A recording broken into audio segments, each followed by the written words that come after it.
এই ডিনারের রেসিপিটা তোমরা একবার ট্রাই করে দেখতেই পারো।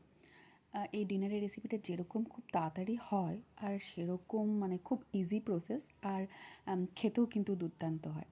যাই হোক, তোমাদের কাছে রেসিপিটা আমি শেয়ার করলাম। রেসিপিটা হচ্ছে ডিমটাকে সেদ্ধ করে নিয়ে সেই ডিমটাকে আমি কুচি কুচি করে কেটে নিয়েছি। কুচি কুচি কেটে নেওয়ার পর তার মধ্যে দিয়ে দিয়েছি কিছুটা পেঁয়াজ, কাঁচা লঙ্কা, একটু নুন, একটুখানি কী বলে কর্নফ্লাওয়ার দেওয়ার পর গোলমরিচের গুঁড়ো আর একটুখানি টমেটো সস। সেটাকে আমি ভালো করে মাখিয়ে নিয়েছি, মানে একদম যেরকম বড়া ভাজা হয় সেরকমভাবে হালকা করে মাখিয়ে নিয়েছি। একদমই চটকে মাখিও না, জাস্ট একটুখানি চামচ দিয়ে এদিক ওদিক করে নিও, তাহলে জিনিসটা যেহেতু কর্নফ্লাওয়ার পড়েছে তার জন্য একটুখানি পকোড়ার মতো এই জিনিসটা হয়েই যাবে। যখন তোমার এই দেখেই বুঝতেই পারবে যে যদি একটু বড় বড় কাটো তাহলে একটুখানি ছোটো ছোটো কেটে নিও। তারপরে আমি ফ্রাই প্যানে দিয়ে দিয়েছি একটুখানি রিফাইন্ড অয়েল। এটা কিন্তু রিফাইন্ড অয়েল দিয়েই হবে। তার মধ্যে এই পকোড়ার মতো এই জিনিসগুলোকে হালকা করে ছেড়ে দেবো। এই জিনিসগুলো ভাজা হয়ে গেলে, বিশেষ করে এইগুলো পকোড়ার মতোই খেতে এত সুন্দর টেস্টি লাগছিলো যে দুটো তো আমি পকোড়ার মতোই এমনিই খেয়ে নিয়েছি। যাই হোক, তোমাদের দেখালাম এখানে অনেকগুলোই ভাজা হয়েছিলো, তার মধ্যে আমি দুটো, আমার হাজব্যান্ড একটা, আমি একটা, দুজনে খেয়ে নিয়েছিলাম।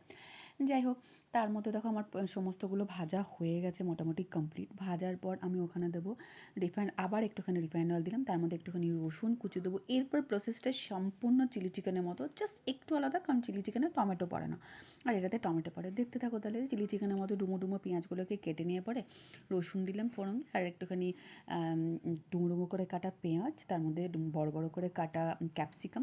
কাটার পরে আমি কাঁচা লঙ্কাগুলোকেও দিয়েছিলাম চিড়ে চিড়ে, কিন্তু সেটা আর দেখানো হয়নি। এই টমেটোটা দিয়েছিলাম, বাট আমি কোনো টমেটোর মধ্যে বীজগুলো ফেলে দিয়েছিলাম, জাস্ট টমেটোর এই ইয়েটা দিয়েছিলাম।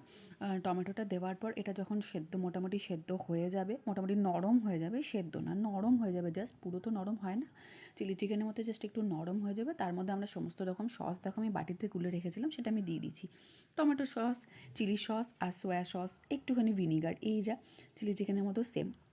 এই সমস্ত কিছু একটুখানি ফোটা হয়ে যাওয়ার পর এই যা বড়াগুলো ছিল, দেখো বড়াগুলো দিয়ে দিলাম।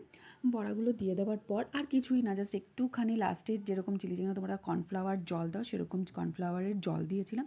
কর্নফ্লাওয়ারের জল দিয়ে নামিয়ে দিয়েছিলাম। বিশেষ করে দুর্দান্ত খেতে হয়েছিল, খুব ভালো লাগছিলো খেতে। সবাইকে জিজ্ঞেসও করেছিলাম যে কেমন হয়েছে খেতে, সবাই বললো খুব ভালো টেস্ট হয়েছে। দেখো আমি কর্নফ্লাওয়ারের জলটাও দিয়ে দিলাম লাস্টে কর্নফ্লাওয়ারের জলটা দিয়ে দেওয়ার পর কিছুক্ষণ একটু মাখো মাখো হওয়ার জন্য টাইম দিলাম, একটুখানি যাতে জিনিসটা আরও একটু মজে যায়। চলো এখানেই আসছি, টাটা, পড়া হচ্ছে, আবার দেখা হচ্ছে আবার নেক্সট ভিডিও।